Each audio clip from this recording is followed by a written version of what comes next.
They told me not to come to Thanksgiving. Said I was too judgmental, too harsh on my sister Vanessa. That I'd ruined her happiness by asking one simple question at her engagement party. How are you two planning to afford a wedding when neither of you has a job? My mother called me cruel. My father said I was jealous. Vanessa cried and called me a bully. So they uninvited me. Told me to stay home while the family celebrated without me. I sat alone in my apartment that Thursday, scrolling through their happy photos on social media, watching them toast to Vanessa and her fiancé Derek, their smiles wide and carefree. Then, at 11:47 p.m., my phone rang. It was Derek. His voice was shaking, barely a whisper. Your sister is not who you think she is. None of them are. And I just found out why they really didn't want you at that table. What he told me in the next 10 minutes made my blood run cold.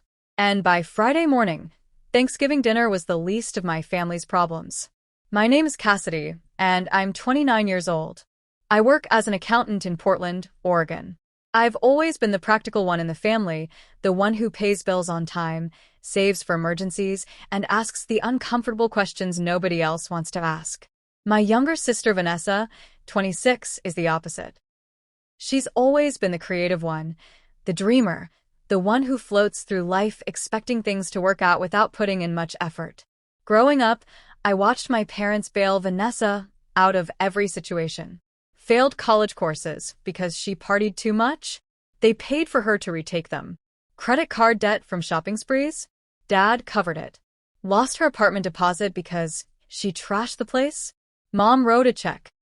Meanwhile, I put myself through college with scholarships and 2 part-time jobs. I bought my first car with money I'd saved since I was 16. I moved into my own apartment at 22 and never asked my parents for a dime. The engagement party happened 3 weeks before Thanksgiving. My parents rented out a private room at an upscale restaurant in downtown Portland. Champagne flowed freely. The table was covered with expensive appetizers. My mother wore a new dress that probably cost more than my monthly car payment. Vanessa and Derek sat at the head of the table, her hand extended so everyone could admire the ring. It was massive, at least 2 carats, glittering under the restaurant lights. I'll admit, I'd had my doubts about Derek from the start. He was handsome, charming, always knew the right thing to say. But in the 8 months Vanessa had been dating him, I'd never heard him mention having a job. He drove a nice car, wore expensive clothes, took Vanessa to fancy dinners. But when I asked what he did for work, the answers were always vague. I'm between opportunities right now. I'm working on some projects. I do consulting work here and there. Vanessa wasn't working either. She'd quit her job at a boutique 6 months ago, saying it was beneath her talents. She wanted to be an influencer, she said. She was building her brand. She spent her days taking photos for Instagram, going to trendy coffee shops, and attending events. As far as I could tell, her income consisted of the occasional $50 sponsored post and whatever money our parents sent her. So when my father stood up at the engagement party and announced that Vanessa and Derek were planning a spring wedding, I couldn't help myself. The words came out before I could stop them. How are you two planning to afford a wedding when neither of you has a job? The table went silent. My mother's champagne glass stopped halfway to her lips. My father's smile froze in place. Vanessa's face turned red, then white. Derek's charming expression cracked for just a moment, and I saw something flash in his eyes. Anger, maybe. Or fear. Cassidy, my mother said sharply. That's inappropriate, is it? I looked around the table. I'm just asking a practical question. Weddings are expensive. Are you two paying for it yourselves, or are Mom and Dad footing the bill again? Vanessa stood up, tears already forming. You're such a bitch, Cassidy. You can't just be happy for me. You always have to ruin everything. I'm not trying to ruin anything, I said, keeping my voice calm. I'm trying to understand how this works. You haven't had a job in 6 months. Derek hasn't had one the entire time you've been together. Where's the money coming from? That's none of your business, my father said, his voice cold. This is your sister's engagement party, and you're making a scene. Derek put his arm around Vanessa, pulling her close. It's okay, babe. Some people just can't understand when others are happy. He looked at me with an expression that was supposed to be forgiving but came across as condescending. Cassidy, I know you're worried about your sister, but we have everything under control. I've got some investments that are about to pay off, and Vanessa's influencer career is really taking off. I almost laughed. Vanessa had 3,000 Instagram followers, most of whom were bots. Her engagement rate was terrible. She made maybe $200 a month from her career. But I could see from the faces around the table that nobody wanted to hear the truth. The party ended shortly after that. Vanessa left in tears. My parents were furious. My Aunt Rochelle, my mother's sister, pulled me aside as everyone was leaving. You weren't wrong to ask, she whispered. But you should know, your parents are planning to pay for everything. The wedding, the honeymoon, even a down payment on a house for them. My stomach dropped. How much are we talking about? I heard your father mention $75,000 for the wedding alone. I drove home that night feeling sick. $75,000. My parents had that kind of money to throw at Vanessa's wedding, but when I'd asked them for help with a $5,000 medical bill 2 years ago after a car accident, they told me I needed to learn to handle my own problems. The next morning, my mother called. We need to talk about your behavior last night. Mom, You are just being cruel and jealous, she interrupted. Your sister is happy, Cassidy. She's found someone who loves her, and she's planning a beautiful wedding. Why can't you just be supportive? I am supportive. I'm just concerned about the financial reality of... Their financial reality is none of your concern. Derek is a good man. He takes care of your sister. With what money? That's enough. My mother's voice was ice. Your father and I have been discussing this, and we've decided it's best if you don't come to Thanksgiving this year. I sat down slowly. You're uninviting me from Thanksgiving? We think it's best for everyone. Vanessa is still upset from last night, and we want this to be a happy, peaceful holiday. Your presence would just cause tension. So you're choosing Vanessa over me. We're not choosing anyone. We're trying to keep the peace. Maybe after you've had some time to think about your behavior, we can all sit down and talk. But for now, we think it's best if you make other plans for Thursday. She hung up before I could respond. I sat in my apartment for a long time after that call, staring at my phone. In 29 years, I'd never been uninvited from a family holiday. I'd never been the problem child. That role had always belonged to Vanessa. But somehow, by asking one practical question, I'd become the villain. My roommate, Jules, found me sitting in the dark that evening. What's wrong? I told her everything. The engagement party, the question, the uninvitation. Jules listened, her expression growing more outraged with each detail. They uninvited you from Thanksgiving for asking how your unemployed sister and her unemployed fiancé are paying for a wedding? Apparently, I'm cruel and judgmental. You're practical. There's a difference. She sat down beside me, and, honestly, I've always thought there was something off about Derek. What do you mean? I don't know. He's too smooth, you know? Like he's always performing. And the way he talks about money, like it's no big deal, like it just appears out of nowhere. I thought about that conversation a lot over the next few weeks. I tried to let it go, tried to focus on work and my own life. But I couldn't shake the feeling that something was wrong. Thanksgiving Day arrived cold and gray. I'd made plans to have dinner with Jules and her family, but I spent most of the morning alone in my apartment, trying not to feel sorry for myself. Around noon, my phone started filling with notifications. Instagram posts from my family's Thanksgiving celebration. My mother's post, so grateful for family and love on this beautiful day. Vanessa's post, a photo of her and Derek, his arm around her, both of them smiling at the camera. Thankful for this man and the amazing family that raised me. My father's post, a shot of the dinner table laden with food. Blessed beyond measure. I noticed I'd been cropped out of the family photos on the wall in the background. I was getting ready to leave for Jules' parents' house when my phone rang. Unknown number. I almost didn't answer, but something made me pick up. Cassidy. The voice was male, shaking, barely above a whisper. Yes? Who is this? It's Derek.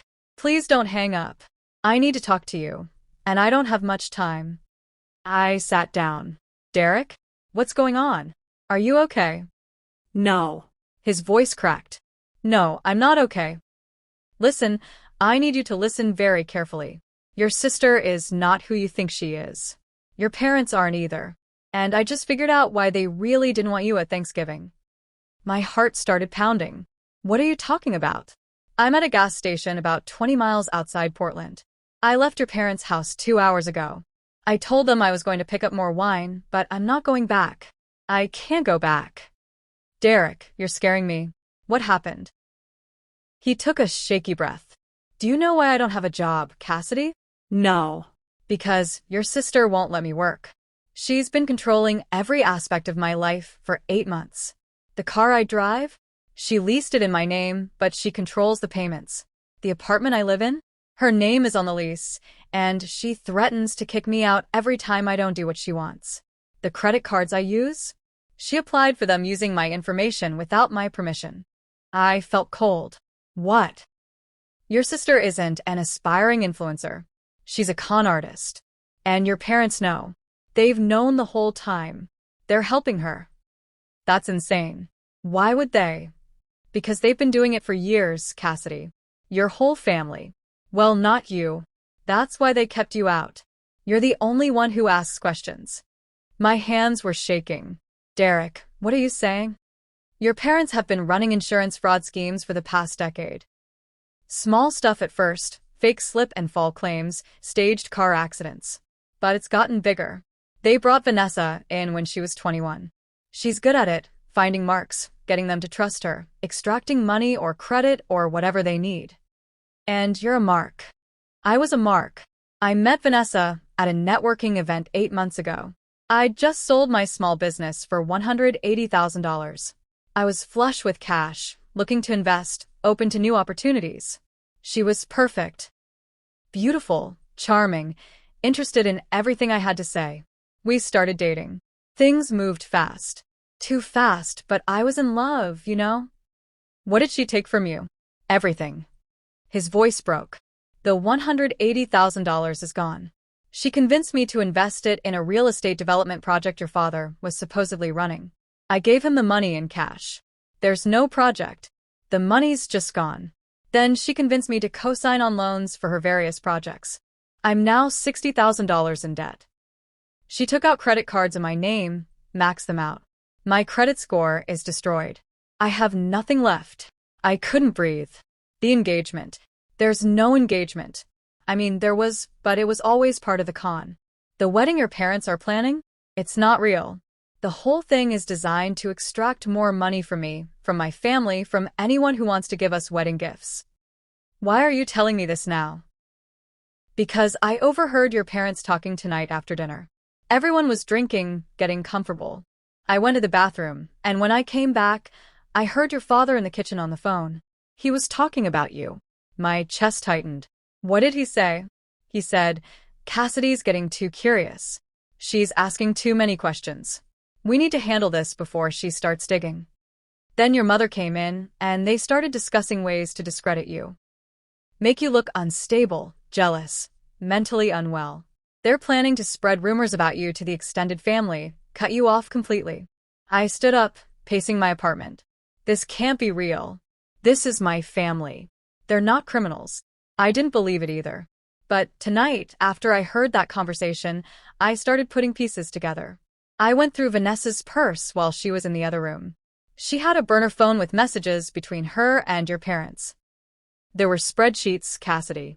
Lists of people they've scammed, amounts stolen, methods used. Why would she document it? Insurance, probably. I took pictures of everything on my phone. I have evidence. Text messages, emails, photos of documents. Everything. What are you going to do? I'm going to the police. But I wanted to call you first because they mentioned doing something to you this weekend. I don't know what exactly, but your father said something about having you committed for a psychiatric evaluation, making you look unstable so nobody takes you seriously. That's illegal. They know people, Cassidy. Your father mentioned a doctor friend. I don't know the details, but they're planning something. I think that's why they uninvited you from Thanksgiving. They needed time to set things up without you around. A text came through. From Vanessa. We need to talk. Can you come over tomorrow? She just texted me. I said, don't go. Whatever you do, don't go to that apartment. I need proof, Derek. I need to see this evidence. I'll send you everything as soon as I'm somewhere safe with good Wi-Fi. These files are big, but I'll get them to you tonight. Derek, if you're lying, it's not. I swear, this is real. Your family is dangerous. Please be careful. He hung up. I stood there, trying to process what I'd just heard. My family. Con artists. Criminals. It was impossible. But then I thought about all the times things hadn't quite added up. The way my parents always seemed to have money despite my father's complaints. The friends who would suddenly disappear from our lives. The phone call from Aunt Rochelle 2 years ago, crying, saying she'd lent my father money for an investment that had disappeared. My parents had cut her off after that. My phone buzzed. An email from an address I didn't recognize. Subject: evidence. From Derek. I opened it with shaking hands. Inside were hundreds of files. Photos of text messages between Vanessa and my parents. Screenshots of bank transfers. Pictures of handwritten notes detailing scams, people targeted, money stolen. One spreadsheet was titled Long-Term Projects. My name was on it. Cassidy, Phase 1, isolate. Make her seem unstable to extended family. Phase 2, discredit. Psychiatric hold if possible. Phase 3, eliminate from will and family business. Timeline, 6 to 8 months. I sat down hard. They'd been planning this. Not just the Thanksgiving uninvitation, but a systematic destruction of my credibility. I scrolled through more files. Documents showing my father had embezzled money from his company. Evidence of fraudulent insurance claims. Records of Vanessa creating fake identities. And there were other names. Other victims. At least 24 people over the past 10 years. My phone rang. My mother. I stared at it, then answered. Cassidy, honey. How was your day? Her voice was warm, caring. It was fine, Mom. I'm so glad. Listen, I was thinking maybe we could have lunch tomorrow. Just the two of us. Clear the air. Tomorrow? Yes. There's a lovely new restaurant downtown. My treat. What do you say? I thought about Derek's warning. I don't think I can tomorrow, Mom. I have plans. Oh. Her voice cooled. What kind of plans? Just plans. Personal stuff. Cassidy, you're not still upset about Thanksgiving, are you? Because I really think we need to move past this. I'm not holding a grudge. Then have lunch with me tomorrow. 1 o'clock at Riverside Bistro. We need to talk about some things. What things? Just family business. But it's important that we discuss it face to face. My heart was pounding. I'll think about it, Cassidy. Her voice turned sharp. This isn't a request.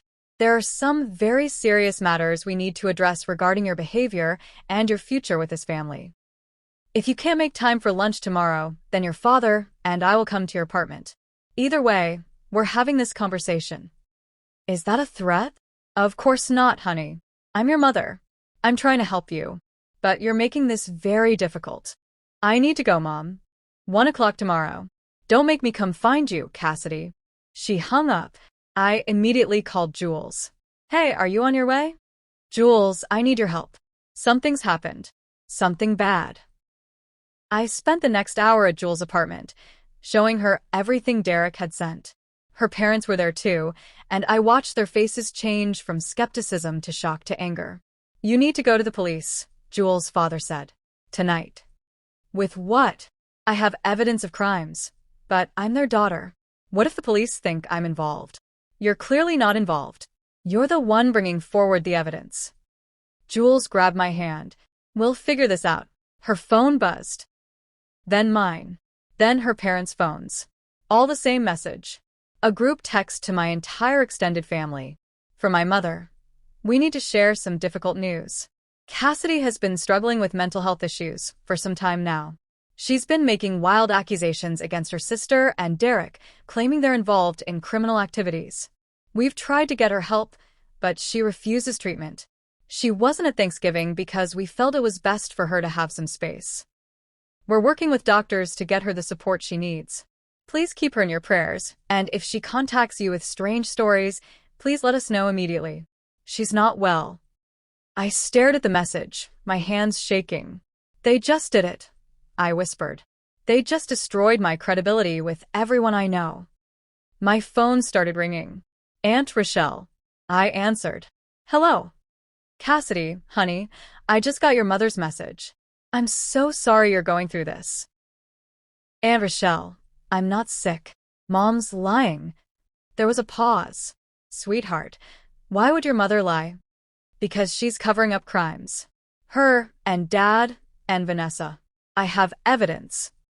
Another pause. Cassidy, do you remember when I had that issue with your father a few years ago? The money I lent him? Yes.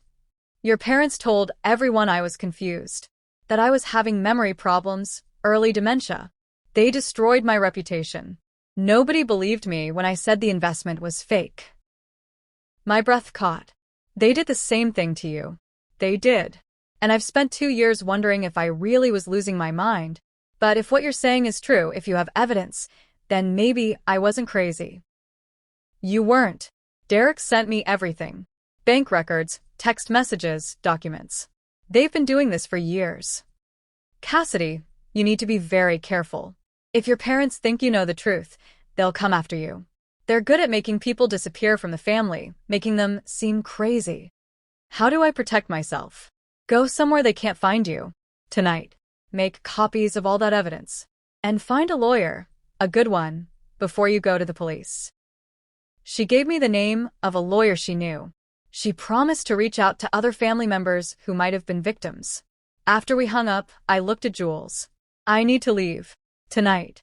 Stay with us, Jules' mother said. Your parents don't know where we live. I spent that night in their guest room, unable to sleep, going through all the evidence Derek had sent. So many victims. So many people who'd trusted my family. At 6 a.m., my phone started ringing. My father. I didn't answer. He called 6 more times. Then my mother. Then Vanessa. At 8 a.m., I got a text from Vanessa. We know you have Derek's lies. You need to understand that he's dangerous. He's been stalking me, threatening me. We've already filed a police report. Whatever he told you, it's fake.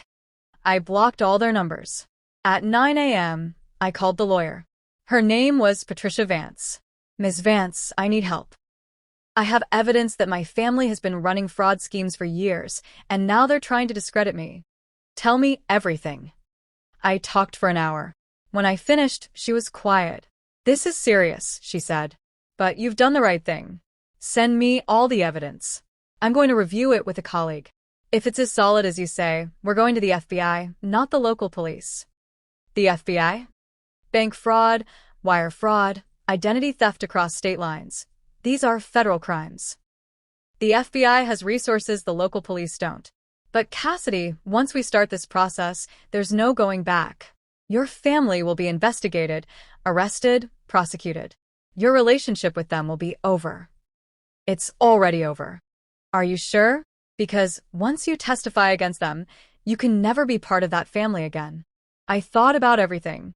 The years of watching Vanessa get everything. The engagement party. The uninvitation. The spreadsheet with my name on it. I'm sure. All right. Send me everything. And stay where you are. Don't go anywhere your family might expect you to be. I spent Friday forwarding evidence to Patricia. Jules stayed home from work to keep me company. Patricia called back that afternoon. I've reviewed everything. This is solid, Cassidy. Very solid. We have enough to bring to the FBI. Can you meet us Monday morning? Yes. FBI field office downtown. Be prepared for this to take time. These investigations can last months. Monday morning, I met Patricia at the FBI field office. We sat in a conference room with 2 special agents who spent hours going through everything. This is extensive, the older agent, Special Agent Moreno, said. We're going to need to verify this information, but if everything checks out, we'll be opening a formal investigation. How long will this take? Months, probably. But Miss Chun, you should know that what you're doing is brave. People rarely turn on their own families. You're doing the right thing. Over the next 3 months, The investigation moved forward. Derek was placed in protective custody. Aunt Rochelle came forward and helped identify other victims. In February, 4 months after that Thanksgiving phone call, Special Agent Moreno contacted me. We're ready to move forward. Arrest warrants have been issued for your parents and your sister. We'll be executing them tomorrow morning. My hands went numb. Tomorrow? Yes. I wanted to give you advance notice. This will be public. It'll be in the news. The next morning, my phone exploded with notifications. Local finance executive and family arrested in multi-year fraud scheme. The mugshots were everywhere. My father in an orange jumpsuit, his face gray. My mother, crying. Vanessa, defiant, glaring at the camera. The news stories detailed everything. The insurance fraud, the investment scams, the identity theft. Derek's case was mentioned, along with testimony from other victims. The estimated total stolen was over $600,000. The trial happened in June. I sat in the witness box for 3 days. My parents wouldn't look at me. Vanessa stared at me the entire time, her expression cold. The defense tried to paint me as a jealous, vindictive daughter. They brought up every argument we'd ever had. But the evidence was overwhelming. Bank records, text messages, testimony from multiple victims. Derek's documentation was particularly damaging. The jury deliberated for 2 days. Guilty on all counts. My father got 8 years. My mother got 6. Vanessa got 5. I sat in the courtroom and watched them being led away in handcuffs. My mother was crying. My father looked broken. Vanessa turned back one last time and mouthed something at me. The months after the trial were strange. I moved back to my own apartment, returned to my normal life. But nothing felt normal. People at work knew. Everyone knew. I was the woman who'd turned in her own family. Some people thought I was brave. Others thought I was a traitor. Derek reached out once, 6 months after the sentencing. We met for coffee. How are you doing? He asked. I'm okay. You? Better. I'm working again, slowly paying off the debt. It'll take years, but I'll get there. He paused. I'm sorry you lost your family because of this. I didn't lose my family, I said. I never really had them to begin with. I just didn't know it. He nodded. Do you regret it? Turning them in? I thought about that question for a long time. No. They hurt a lot of people. They would have kept hurting people. Someone had to stop them. Still, it can't be easy. It's not. But neither was watching them destroy lives while everyone pretended everything was fine. A year after the trial, Aunt Rochelle called me. I'm putting together a support group, she said, for people who've been scammed by family members. People who've had to make the choice between loyalty and doing the right thing. Would you be interested in speaking to them? I went to that first meeting and heard stories that made mine seem simple. People who'd lost everything to family members they trusted. All of them carrying the same weight, the same guilt, the same question. Did I do the right thing? I told them about Thanksgiving, about the phone call, about the choice I'd made. People will tell you that family is everything, I said. That you should forgive anything because they're family. But that's not true. Family should be the people who protect you, who value you. Blood doesn't make someone family. Love does. Trust does. Respect does. And when those things are gone, when they were never really there to begin with, you're not betraying family by walking away. You're saving yourself. 2 years later, I'm still in Portland. Still working as an accountant. Still rebuilding a life that makes sense. I don't talk to my parents. They write letters sometimes from prison. Long explanations about how they were trying to provide for the family, how I'll understand when I'm older. I don't read them anymore. Vanessa got out early for good behavior. She moved to another state. I heard she changed her name. I hope prison changed her. But I don't wonder about it too much. Some people ask if I miss them. The honest answer is complicated. I miss what I thought I had. I miss the idea of parents who loved me, a sister who cared. But you can't miss what never existed. What I don't miss is the constant feeling that something was wrong. The guilt about asking questions. The sense that I was somehow failing by being practical. I've built something better now. Real friendships with people like Jules who stood by me. A relationship with Aunt Rochelle that's based on honesty. A life that's mine, built on truth. Last week, I got an email from Derek. He's engaged to someone new. Someone real this time. The wedding is next spring, and he wanted to know if I'd come. You saved my life, he wrote. I know that sounds dramatic, but it's true. If you hadn't asked that question at the engagement party, if you hadn't been the kind of person who demands truth, I'd still be trapped in their web. You gave me the courage to walk away. I want you there when I marry someone who actually loves me. I wrote back and said I'd be honored to attend.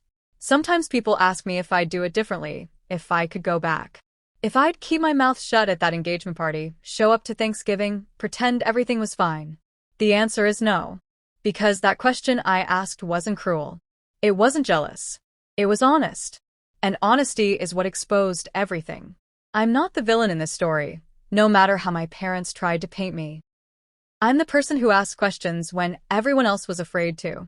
The person who chose truth over comfort. Would my life be easier if I'd stayed quiet? Probably. Would I still have a family, at least in name? Yes. Would I be able to sleep at night knowing I'd let them keep hurting people? No. That's the thing about doing the right thing. It's rarely easy. It rarely feels good in the moment. But it's right. And sometimes that has to be enough. If you've ever been uninvited, excluded, or pushed away for asking uncomfortable questions, you're not alone. If you've ever had to choose between family loyalty and doing what's right, you're not alone. If you've ever felt like the villain for refusing to accept lies, you're not alone. Sometimes the greatest act of love is refusing to participate in harm. Sometimes family isn't about blood. Sometimes the bravest thing you can do is walk away from people who share your name, but not your values. I'm Cassidy. I asked one question at an engagement party. It cost me my family, but it saved my integrity. And 2 years later, I can finally say I have no regrets. If you've ever been the one asking the hard questions while everyone else stayed silent, drop a comment below and tell me where you're watching from. You're not alone in this. And if someone in your life has ever made you feel crazy for speaking the truth, for setting boundaries, or for walking away from toxic people, even family, I want you to know something. Your peace matters more than their comfort. Your truth matters more than their lies. And your courage to stand up, even when it costs you everything, that's not betrayal. That's survival. Hit that subscribe button if you believe that real family is built on respect, not just blood. Because I'll be here every week, sharing more stories about people who chose themselves when everyone else chose silence. Drop a blue heart in the comments if you've ever had to walk away from family to save yourself. Let's build a community of people who understand that sometimes love means letting go, and sometimes the hardest goodbyes lead to the most beautiful new beginnings. You did the right thing. I see you, and I'm proud of you.